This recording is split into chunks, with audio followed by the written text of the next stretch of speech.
Genesis and in the book of Job, chapter 38. The book of Genesis, chapter 1, and the book of Job, chapter 38. It's a privilege to be able to preach and to communicate God's word. But it's also, we come to it with great trepidation sometimes and realize that no matter how much we know, we need to know the one who wrote this book. And we need to be conscious not to do or say those things that would not be true to this book. And that's our task tonight. I think of that letter, the Tolsons, and most of us, we're always, I don't know if it's uncomfortable or we just dislike the political sphere, not because we're a part of it and we have to be engaged in it. But when I look at the Tolsons and I see that prayer request for the pastor who has now quit that church or stopped pastoring because of having been in prison. I said this to a preacher the other day. I said, I don't care so much about the economic implications of an election. I mean, I like living comfortably, but that's not what drives me. What drives me is that one of these days, Landon will stand behind this pulpit and preach, or some other pulpit and preach somewhere. And will he have to filter everything he says through what goes online or what someone hears and tells somebody for fear, as in Canada, that it may be deemed hate speech and then there be some political implication or persecution goes with that. And that's what I see when I see the request of this young pastor, that they're farther down the pike. I pray God would keep us in America safe from that kind of oppression, government oppression, and that God would use even the Nebuchadnezzars of this world to protect us. Let's pray for a moment. God,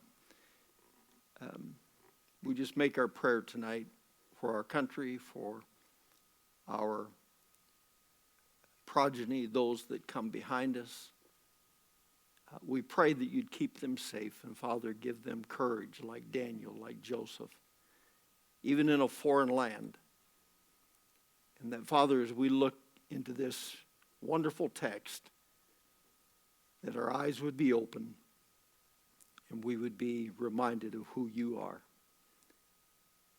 In Jesus' name, amen. So I've asked you to go to two different texts tonight, and the first, of course, is Genesis 1, and in verse 1 and 2 are significant because it really is the foundation of everything. In the beginning, God created the heaven and the earth. I think that if you can read Genesis 1 and Genesis 2, as I think probably all of us have multiple times and have taught it in Sunday school class or been the recipients of teaching about Genesis 1 and 2, if you can read those two chapters without being in awe,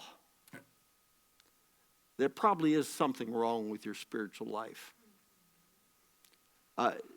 What's portrayed in these two chapters, I think there's anything more in the Bible more staggering or stunning than what is given here in these two chapters. Now, there are some things as stunning. Of course, the crucifixion and the resurrection and the ascension and all of those things. Those are stunning, equally stunning. But there's no event, there's nothing any more stunning than this. these two chapters that we'll look at briefly. And I pray that tonight, as we just take a little visit, that it'll inspire you never to get tired of going back there again just because you're familiar with it. This information in chapter 1 and 2 of Genesis really is part of a three-legged stool that it answers the questions that all mankind is looking for answers to. They want to know where we come from, so we invent some Big Bang billions of years ago. They want to know why we're here, so we invent some political cause, or we invent some financial aspiration, or we invent something to give us meaning to life. And yet they get to the end of that and they realize, I don't know if you listen or look at news sometimes. It amazes me, some of the rich and famous people who are dead young at their own hands. There's no reason to live. They've experienced it all and they've gotten there, and what is there? And yet the second leg of this stool is that for the Bible believer who predicates his life on Genesis 1 and 2, he knows why he's here. God put him here. Pastor Dave mentioned it this morning, for the glory of God.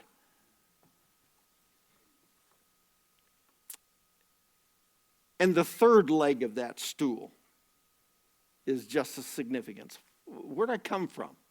Why am I here? And what's next? I know everything I need to know what's next based on this book. Now, some of the little things I'd like to know just for my own curiosity's sake, but all I need to know is right here.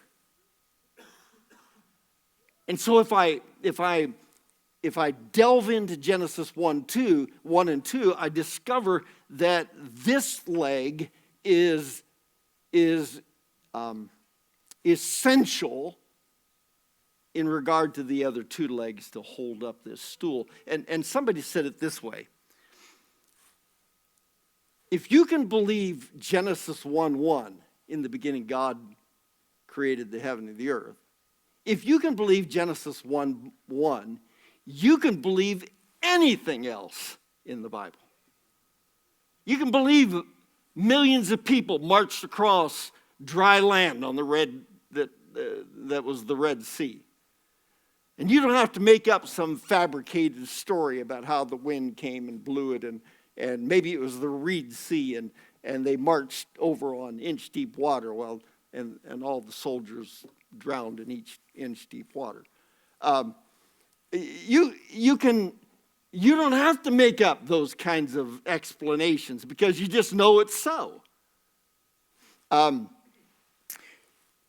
You can believe that a man one day ran from his orders to go to a place that he didn't want to go, ended up in a fish's belly, a whale's belly, and there was resurrected, spewed onto the land, and went back. You can believe that if you can believe Genesis 1:1. You can believe that a little boy kissed his mom on the cheek one day and took his lunch out in public, and there was thousands of people on the hillside, and somebody approached him and said, what you got for lunch? He said, I got these 5 loaves and a couple of fishes. You think we could have it? Jesus would like to have it? And you can believe that thousands of people ate out of the lunchbox of that little boy, if you can believe Genesis 1:1. But most of all, you can believe that God would come on this earth and take a human body, die, rise from the dead, raise from the dead, and ascend and promise, I'll come back. You can believe that if you can believe Genesis 1:1. In the beginning, God created the heaven and the earth. Now, I ask you to go to Job chapter 38, and there's a reason, all this introductory. There's a reason for that. The question arose in my head, if I had observed what God had, if I had known what God knew about this dear man Job and admired and commended him as highly as he did, after 10 children dead, children, adults, we think of them as children, but adults, 7 sons, 3 daughters, adults in their homes, killed instantly, a wife that had berated him, quote, friends who had approached him, acquaintances, and had attacked him viciously for days, including the 7 days that they sat and stared at him like trying to figure him out. Don't you hate that? People try to figure you out. I haven't been able to figure myself out. You're not going to figure me out, you know. But they sat there and stared. I wonder, And after a week, they having said nothing, they said, well, we got to say something. And they boom, boom, boom, attacked him viciously. And finally, after they had all done their worst, and after Job had come to some flawed conclusions and asked some flawed questions like any human being would, God finally speaks. See that in chapter 38? It says, then. You see that? That's after all of that. Then the Lord answered Job. That's interesting. He said he answered him because he really didn't answer him. He didn't take all Job's questions and lay out the answers. Here's how he answered him. He said this in verse 2. Who is this that darkeneth the counsel by the words without knowledge? You're saying things you don't know. Go on down to verse 4. Where wast thou when I laid the foundation of the earth? Now, again, put yourself in the place of the comforter of this dear man who had gone through such excruciating experience. Put yourself in his place. What would you have said to him in the case of the loss of his 7 sons and 3 daughters? Would you have said something typical like we would say at a funeral home? God bless you. We're praying for you. And some other kind of cliche type of thing that you normally say at a funeral or a funeral home. Or would you have said what God said? Where were you when I laid the foundation of the earth? Verse 5. Who hath laid the measures thereof? Who measured this thing out? When I made the earth, who made it the precise size it ought to be? Look on down. Verse 6. Whereupon are the foundations thereof fastened? Are they hanging on a little hook? Who laid the cornerstone? Verse 8. Who shut up the sea with doors? We'll get to that when we get to day 3. That God so creatively, and the thoughts tonight revolve around the grandeur of God. Only God could create what we live in today. We talk about the Grand Canyon. The Grand Canyon is a result of a grand mistake. It happened back in Noah's day because of sin. What's grand is God,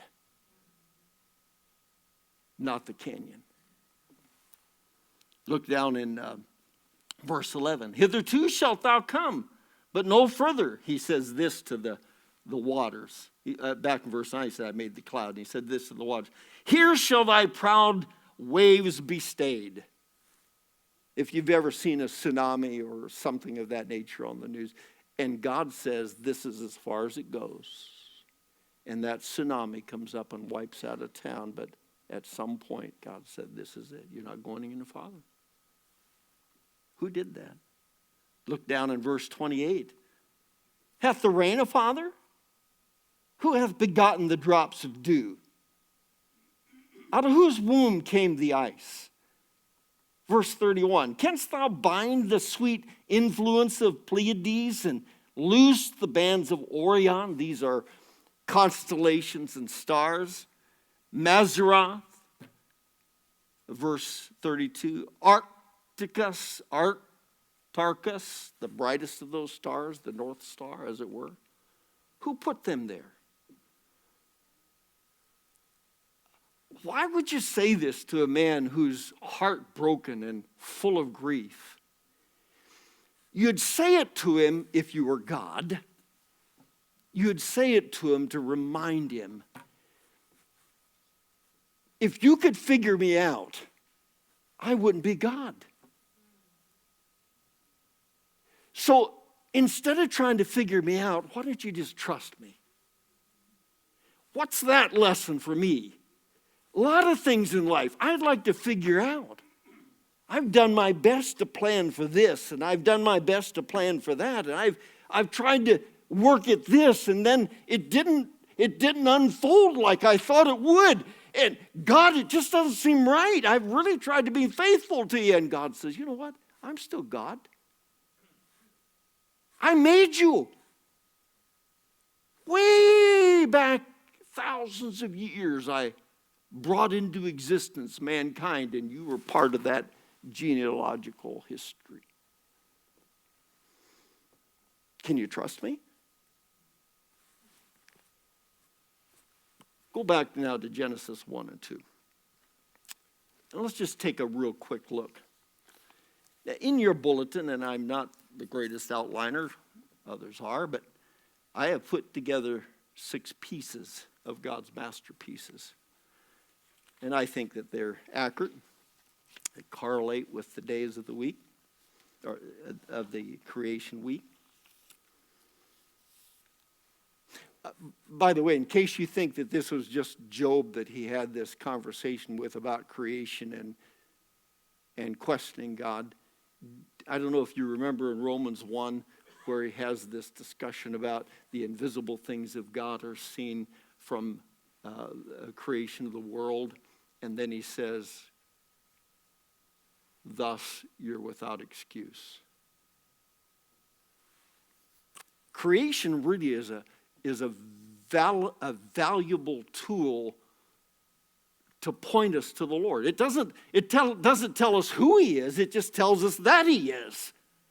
And it begins the quest to find who this one is that did this that we're going to delve into tonight. I think that it could be said that no one is as righteous as they think they are. And no one is as righteous as they ought to be. Let me toss one other out at you. No one is nearly as righteous as other people may think they are. Don't become disillusioned when somebody does something that is out of character and you thought, man, I thought that person was a godly person. Yeah, well, they're feet of clay like yours. And they'll probably disappoint you if you put them on a pedestal. That's the point of creation, that we are without excuse because this God who made us also wants to intervene in our lives and make us righteous, which we cannot be on our own. Look in verse 2. Now, we already delved into 1, but verse 2 says that this creation of heaven and earth was without form and void. And I know the commentaries have gone all over the map on this stuff. I do things simply. Without form. I look at that thing and I say to myself, it's like the sculptor who brings into his workplace this lump of clay. And in that lump of clay is the beautiful sculpture that he's going to make. But it's not yet formed. And God made heaven and earth. All of matter was made in verse 1 but it's not yet formed. It has earth, it has water, and yet it's not shaped like we're going to see it become shaped. And then it says, and it's void, without form and void. Again, the picture I have in my head is like the painter who has this great canvas in front of him, and he's ready to put his first brush stroke on it. Unlike a Bob Ross thing where it's all white and then you put color on it. This brush stroke is going to be on a dark surface. Notice it in verse number 2. Darkness was upon the face of the deep, and the Spirit of God moved upon the waters. So it's not shaped yet. It's not painted on yet. And the Spirit of God. One thing I did fail to say is this. At the very beginning of this, is that in the beginning, God. Notice that? God. Do you know what God's pronouns are? We live in a day and age where people are inventing pronouns, you know. I think the best pronoun is it, you know. They are it. Remember Cousin It? And it. You know what God's pronouns are? Look down in verse 26. This is not God who separates himself from his multifacet. God the Father, God the Spirit. And he says here in verse 26, and God said, let us make man in our image. That's God's pronouns. Why? Because the Son of God was here. John 1:1 says, all things were created by him. The Son of God was here at this moment. The Spirit of God was here at this moment. And God the Father was here at this moment. Equally, let us make man in our image. Not plural gods, one God, plural manifestations. That's why the pronouns of God are us and our. How does the process begin? Well, if verse 2 says that in this creation that he's already made, all of matter, is darkness, what are we going to do to begin the process? Look in verse 3. He's going to put light in it. See it here? And God said, let there be light. You're going to see that each time he puts another piece on the canvas, he says, God said. He didn't pull out a paintbrush, or he didn't touch with a finger. He just said it, and it was so. God said, let there be light. And so now we have dark and light. It interests me when I think of the grandeur of God, God the origin of light, and now he creates something that had never been before as far as we can tell. In all of eternity, there'd never been dark and light. And he creates what is called a day.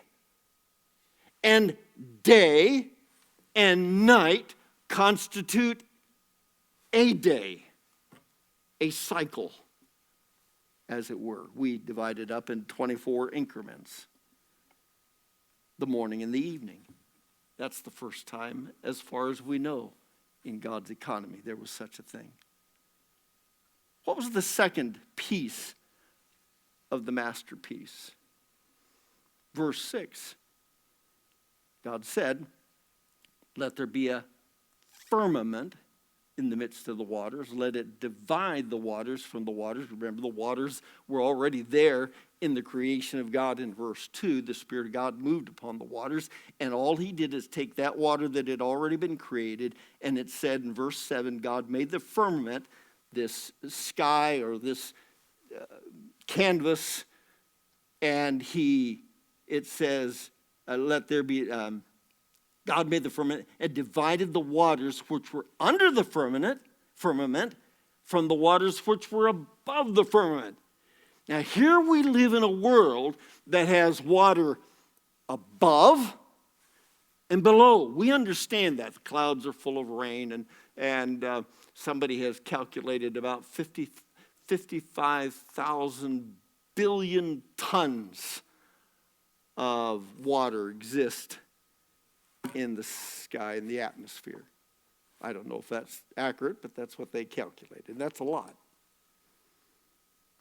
But consider this. Not only is there water there above in the firmament, but there's water here. Somebody asked the question, it's a dumb question, but, does a fish feel wet? I don't know. Say, do you feel wet? Let me ask it this way. Do you feel wet? Some of you are all wet. No. The reality is we're living in an environment of moisture. In my house, I have this little humidifier on the furnace. And the furnace guy comes in and does his cleaning and says, you better turn that up. And he turns it up, and then all of a sudden, we're finding everything is so moist in the house, and then I turn it back down, and then hair starts going every way, and your clothes clinging, so then I can turn it back the other way, and somehow we figure out where that perfect balance is in that house, and that moisture, we live in that moisture. That's true of the whole world. There's moisture here, just can't see it, and moisture there. In the second chapter, it talked about Genesis. It talked about how that the earth was moistened by the dew of the ground that hadn't rained yet, and that would come in not too long of a time as a result of sin. And lest I forget to say it, I'm afraid, in light of the subject matter tonight, the grandeur of God, I'm afraid oftentimes we focus on chapter 3 of the book of Genesis and sin and the effects of sin and our sin and Christ's death on the cross. And we should, because we're part of that equation. But let's not miss the first 2 chapters, because we're focusing on sin and our sin and need to be forgiven. Did you notice something, by the way? I should have mentioned it when I was back on the first day there, when he completed it. Verse 4, he said, it was good. That sounds bragging, not at all. If it's God, in fact, if you want to go to the end of the chapter and look in verse 31, it says it was very good. Do you know the only thing that God ever said was not good? That man should be alone. And he fixed that problem. Not that he hadn't anticipated it. He never said, oops, what should I do next? He already has it planned before it ever came about, and it was accomplished precisely in the order that he chose to do it. That strikes me. Here's the water in the air, there's water in the below, and now we come to the third piece of the puzzle, the excavation. And God said, let the waters under the heaven be gathered together in one place. And in his mighty voice, he carved out the oceans and the seas and the river. You understand, don't you, that all of earth is earth. There are no islands out there like some congressman said. We're afraid that if we put too many people on that island, maybe it'll tip over because it's floating out there. There are no islands that float. You understand that, don't you?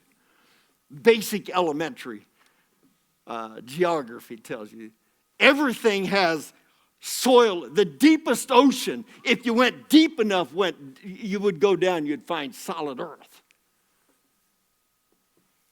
But God, in his mighty grandeur, carved out the places the water would live. And we didn't look at it carefully, but in Job 38, he said he put doors on it. He said, you can't go any further than this. Boundaries. And why would he do that? And that's because of the next part of the puzzle. Verse 10. So that there would be dry land. Verse 9 says, let the dry land appear. And God called the dry land earth. It was good. So we have light appearing, piece number 1. We have firmament or water above and below, number 2. Number 3, we have the excavation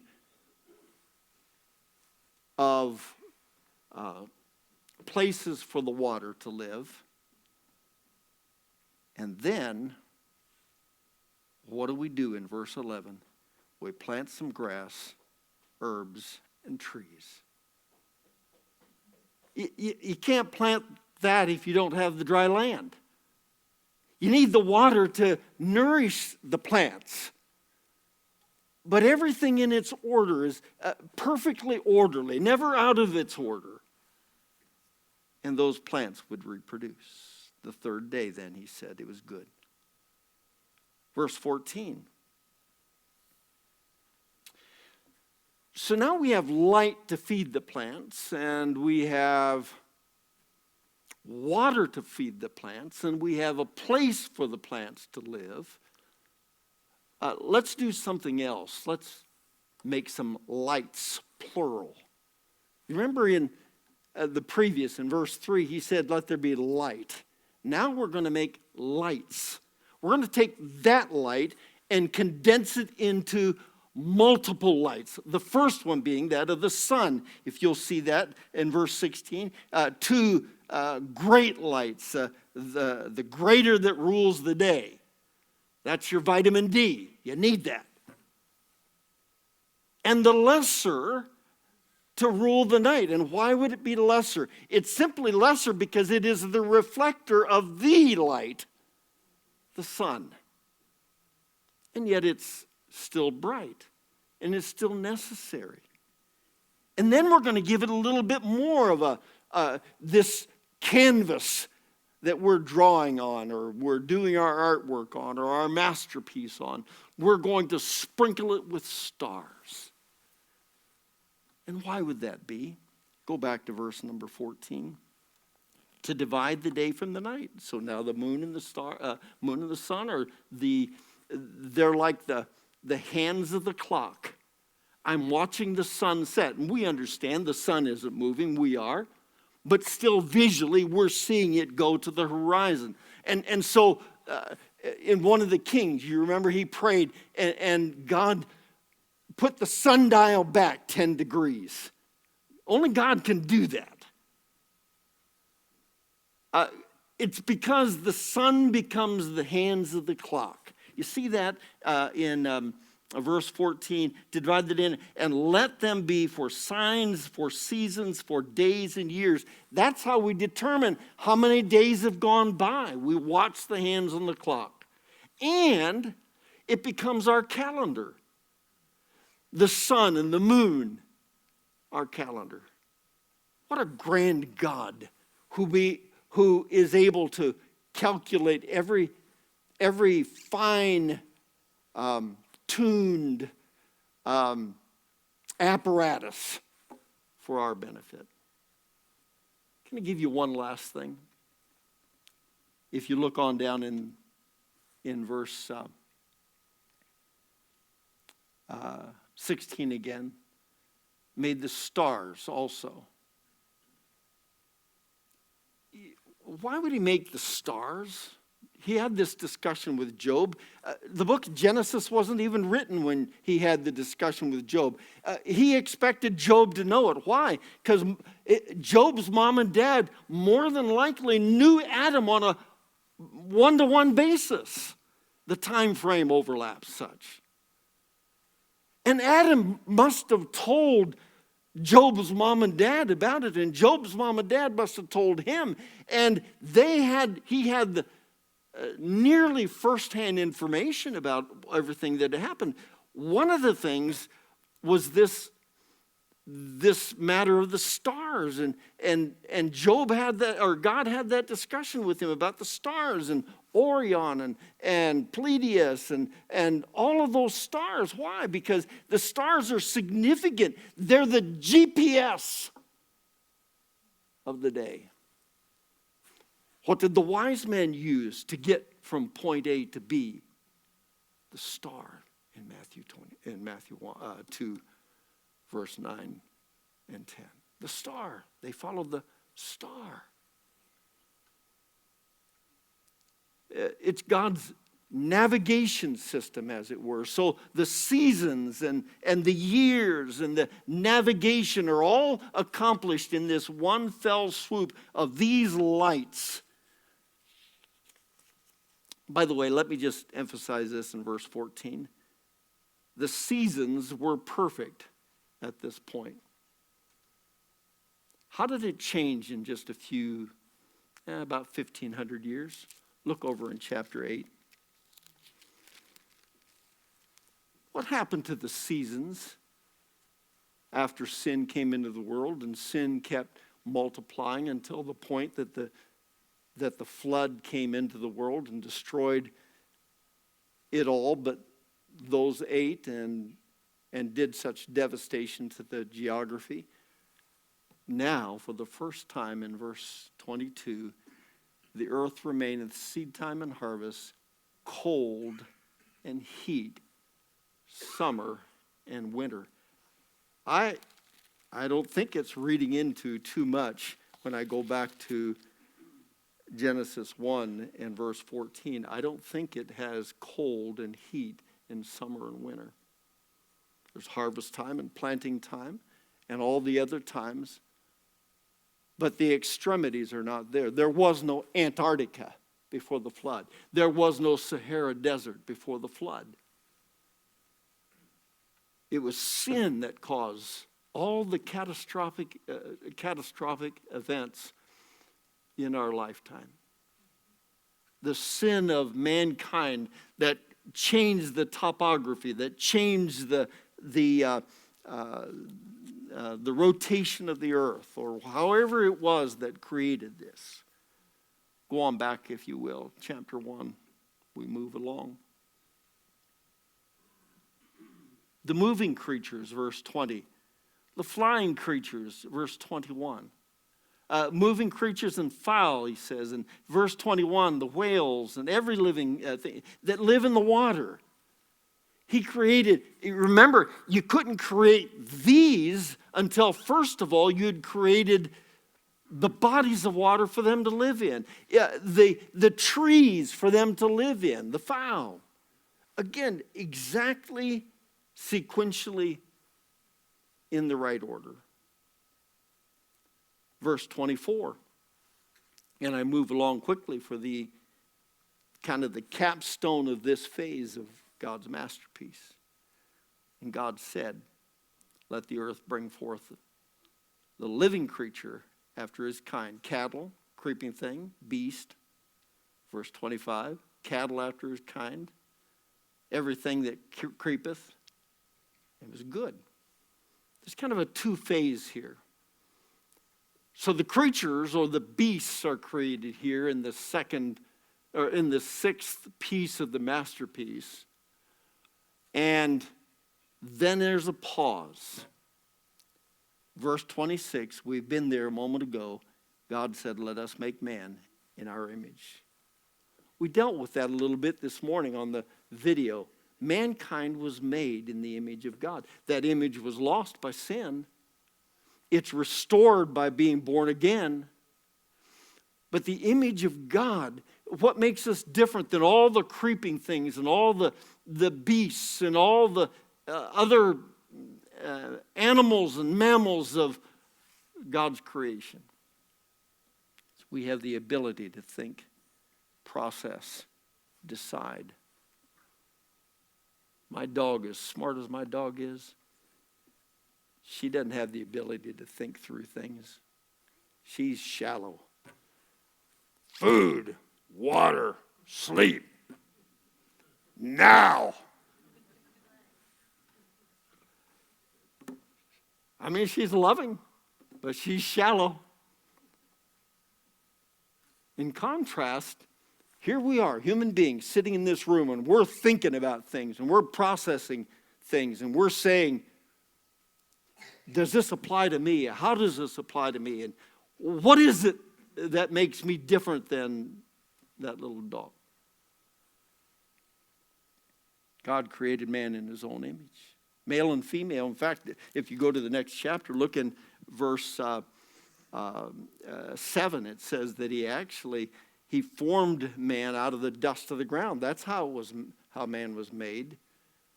A little kid said he had heard about man being made out of dust, and went to a funeral, and they were saying from dust to return. And the kid was a pretty smart kid, and came home and looked under the bed, and there was a bunch of dust, and he said to his mom, are they coming or are they gone? I don't know. The idea is that God just took some of this. It had all been created back in 1:1. And he took some of the soil and he made you a body. And you're not your body. You see what you are? A living soul. God didn't give you a soul. He made you a soul. And then he gave you a body to live in. And he said, here, this is how people are going to look at you. This is how people are going to see you, because we don't want a bunch of souls just floating around, But that's who you are. You're a soul living inside of a body. And he made male and female. And you can read the rest in how he did the operation in verse 21, 22, how he made woman out of the man. So I guess when I look at it all, and I was tempted to say in this sixth day, on this last piece, that it's like the artist with his masterpiece, and he puts the last brush of paint on it, and he says, I'm done. It's different with God. When he created man, it wasn't that he was done. He's just beginning.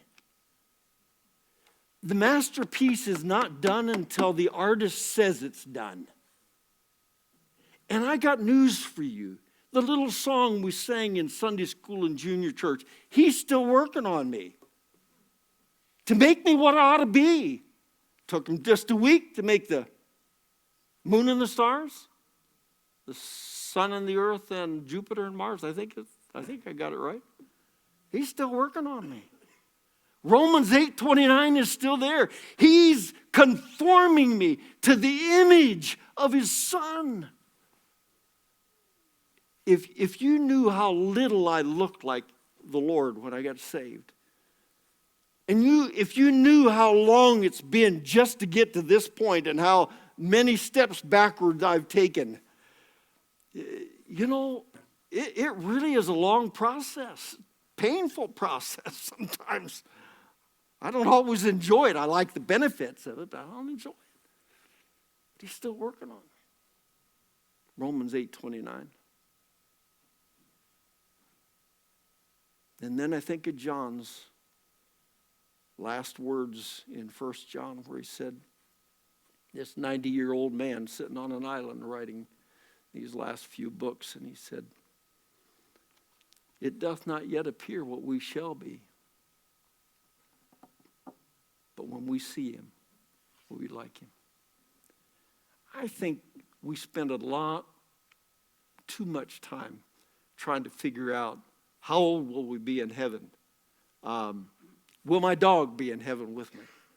I think we spend way too much time on that and too little time on what John said. I don't know what it's going to be like fully. I got enough information that satisfies me, but this I know, when I see him for the first time, I'll be like him. When I've failed the Lord, when I've failed my family, when I've failed myself, when I've failed others, that one thing is daunting. no matter how hard I try in the flesh, I can't be like him. Spirit of God is moving me in that direction, but one day I will. And I thank God for that hope. The three legs of that stool, Genesis 1, 2, where I came from,